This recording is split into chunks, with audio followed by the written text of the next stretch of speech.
Aarti Maharaj, Deputy Editor of Corporate Secretary magazine. Today we'll be talking about the role of the Ombudsman in supporting a company's compliance efforts. With whistleblower claims expected to rise this year, compliance programs will be under increased scrutiny from regulators and shareholders. Jon McBride, a corporate governance consultant who formerly held general management positions at Merrill Lynch Investment Counseling and Brokerage Industries, offered his thoughts on this subject.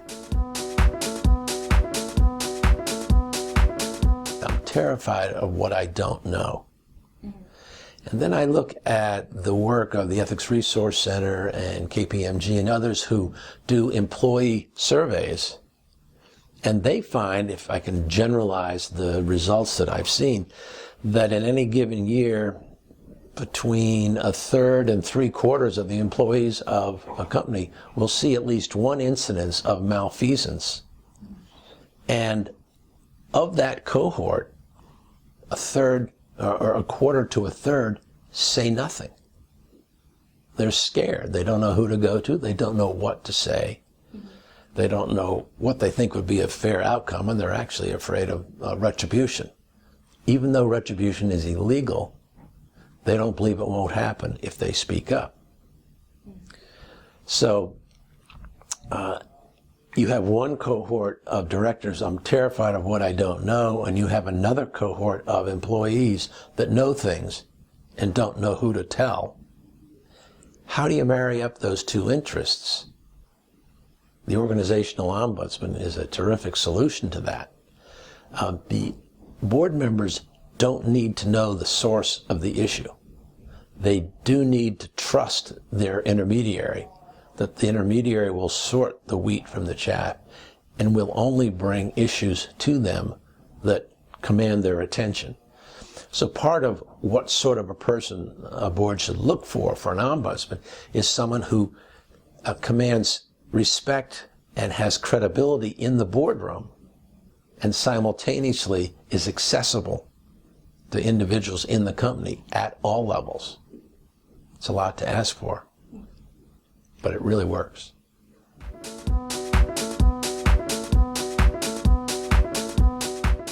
I think the ombudsman function is becoming increasingly important because we live in a time where there's really a deficit of trust. Trust in corporations, trust in government, trust in just about everything. And the presence of an organizational ombudsman creates a culture of trust as opposed to a culture of compliance. There's nothing wrong with compliance. It's good when compliance happens. But if the culture is a culture of compliance, that's often fear-driven and people are uncomfortable and not sure just what they can say, to whom they can say it.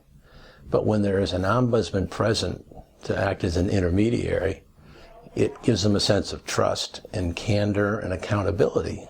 And a culture of trust is much more constructive. So I think that as that emerges, as the role of the organizational ombudsman emerges as a really powerful governance tool, it helps address the sort of deficit of trust that exists out there.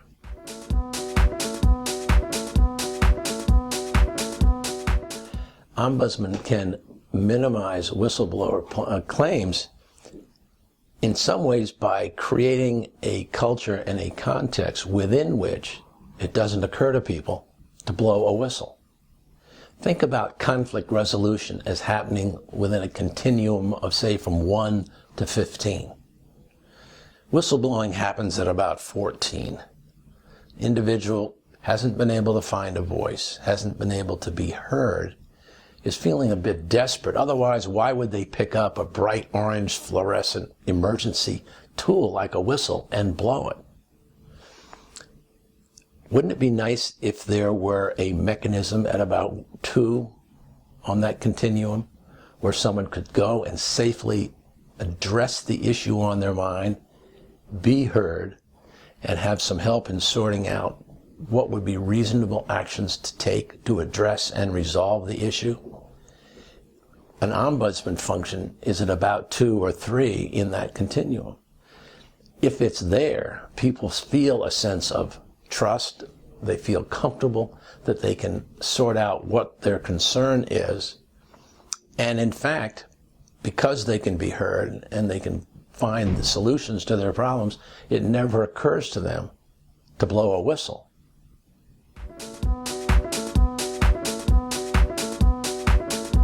Number one, a corporate secretary should know the difference between an organizational ombudsman and a media ombudsman or a classical ombudsman or an advocacy ombudsman. And secondly, they should know that the presence of that organizational ombudsman is going to help shape the culture of the company. If the leadership, both operating and governing leadership, understand the function and position it properly in the company, they'll be sending a very strong and loud message to the employee base all across the company that we trust you, we want you to have a safe place to find your voice and to raise issues that you find difficult. That shifts the culture towards a culture of trust and candor and accountability and away from a more fear-driven culture of compliance.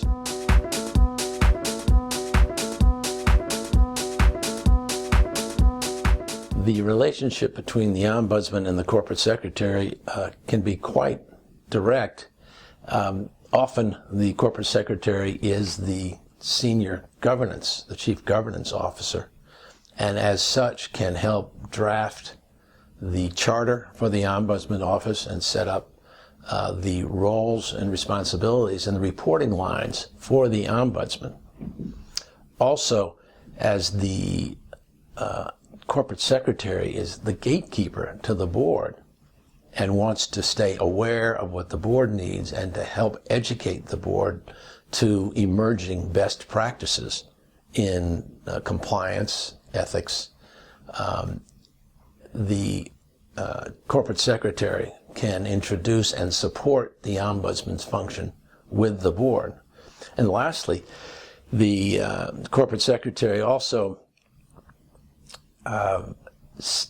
often will arrange the meetings. The ombudsman reports to the board periodically, and the corporate secretary can coordinate those reports to the appropriate committees at the appropriate time and can advise both the committee and the ombudsman as to what issues are at hand. So it's a very symbiotic relationship between the corporate secretary and the ombudsman.